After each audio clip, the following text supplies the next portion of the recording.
जहाँ तक माननीय प्रधानमंत्री मोदी जी की बात है, जनता दल यू और भारतीय जनता पार्टी 2005 से बिहार में शासन पर है।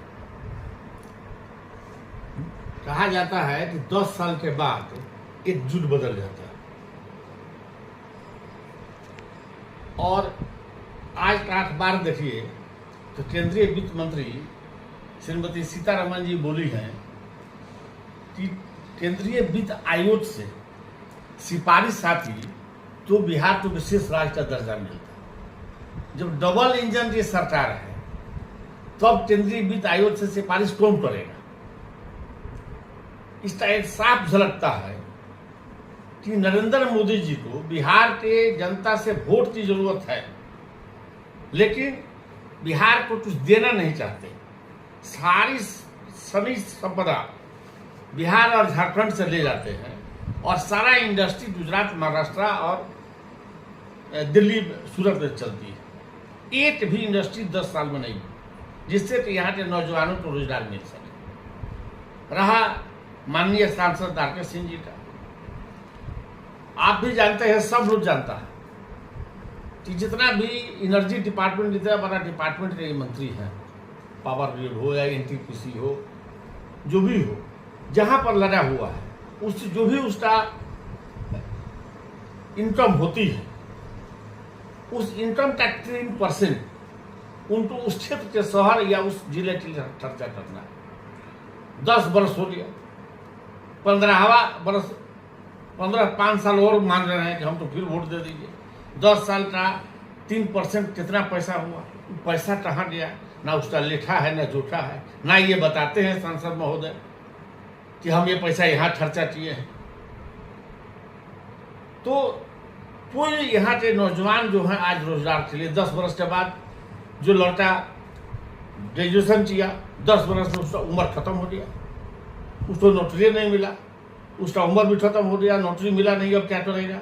अब क्या आप मान रहे वोट मान रहे हैं कि हम तो फिर समय दीजिए। लेकिन सर, और 6 लाख केंद्र की योजना है, लेकिन ये योजना इनके नौकरी रहते हुए शुरू हुआ है, आज से थोड़े है। ये तो नौकरी में जब थे उसी समय से 4 लेन 6 लेन बन रहा। जहां तक रमना मैदान के बात है, रमना मैदान में 10 बरस में इतना बड़ा मंत्रालय में सिर्फ घास बिछा देना और 4 लाइट लगा देना, यही डेवलपमेंट है।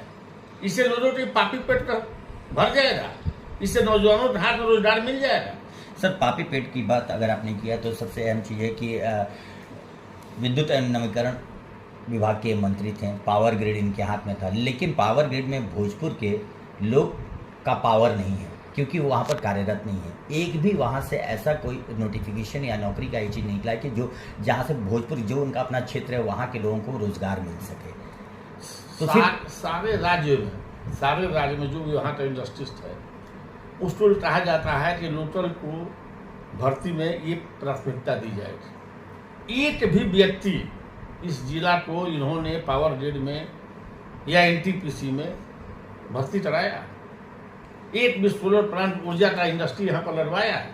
हजारों हजार एकड़ जमीन खाली पड़ा हुआ। ये चाहते तो लाखों नौजवानों को रोजगार मिल जाता।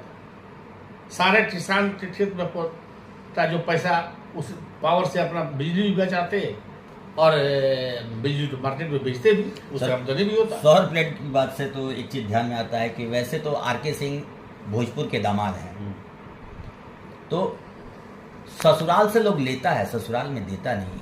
क्या ये वही कार्य कर रहे हैं? अब तो आप जो बोल रहे हैं, पहले बेटा के पहले दामाद, आरा के जनता ने पहले बेटा देखेगा कि दामाद को देखेगा। 10 बरस से ले रहे हैं, दिए कुछ नहीं, देना है ये भाई भी नहीं। बेटे की आप बात किए तो आरा का एक बेटा, भोजपुर का बेटा काराकाट से चुनाव भी लड़ रहा है, उसके खिलाफ में ही भोजपुर का दामाद जाकर बोलता है, तो लोगों को क्या दामाद का साथ देना चाहिए या अपने बेटे का साथ देना चाहिए? देखिए, दामाद बेटा एक तरह से एक ही होता है। रहा भोजपुर के, एक भी ये अपने समाज के एक भी व्यक्ति को बढ़ना नहीं देखना चाहते। जैसे ही पवन सिंह की उम्मीदवारी आई, इनको ये समझ में आया कि पुराने शाहबाद, पुराना आरा जिला में फिर कोई राजपूत का लड़का फिर खड़ा हो गया, फिर आगे बढ़ जाएगा। कलाकार की कोई जाति नहीं होती है, वो तो सबको हंसाता है, सबको खिलाता है, लेकिन ये इतने जलनशील आदमी है। अभी विरोध हो रहा है इनका बहुत ज़्यादा। हमारा बरहरा में बसंतपुर गाँव में काला झंडा दिखाया गया, दरियापुर में दिखाया गया, रामपुर में दिखाया गया, इधर उदयपुर में दिखाया गया। हमें तो ये डर लगता है कि 2020 में ये आरा बरहरा रोड में जा रहे थे तो बरहरा के 200-300 लड़के रोड पर खड़े होकर इनको काला झंडा मुर्दाबाद किए थे, और इन्होंने उस समय बोला कि ये बच्चे हैं, मुर्दाबाद लोकतंत्र में चलते रहता है, काला झंडा दिखाते हैं लोग जो विरोध में रहते हैं। लेकिन बाद में पता चला कि इलेक्शन जैसे खत्म हुआ तो उन नौजवानों के घर में पुलिस पहुंच गई कि आप पर हरजन एक मुकदमा है। ये झूठा मुकदमा भी करते हैं, और हम उम्मीद है कि जहाँ जहाँ विरोध इनका हो रहा है वहाँ वहाँ के नौजवानों को आप देखिए, चुनाव खत्म हो रहा तो प्रशासन के पर दबाव डाल के इन्होंने चाहते FIR करवा दिया होगा, और नहीं तो बैक डेट में FIR करवा देंगे। इनके कार्यालय का भी कुछ मामला आ रहा है सर, 2 दिन पहले का मामला आ रहा है, क्या कुछ उसके बारे में जानकारी है आपको? हाँ, जानकारी है। क्या अभी मामला 2-3 है, दिन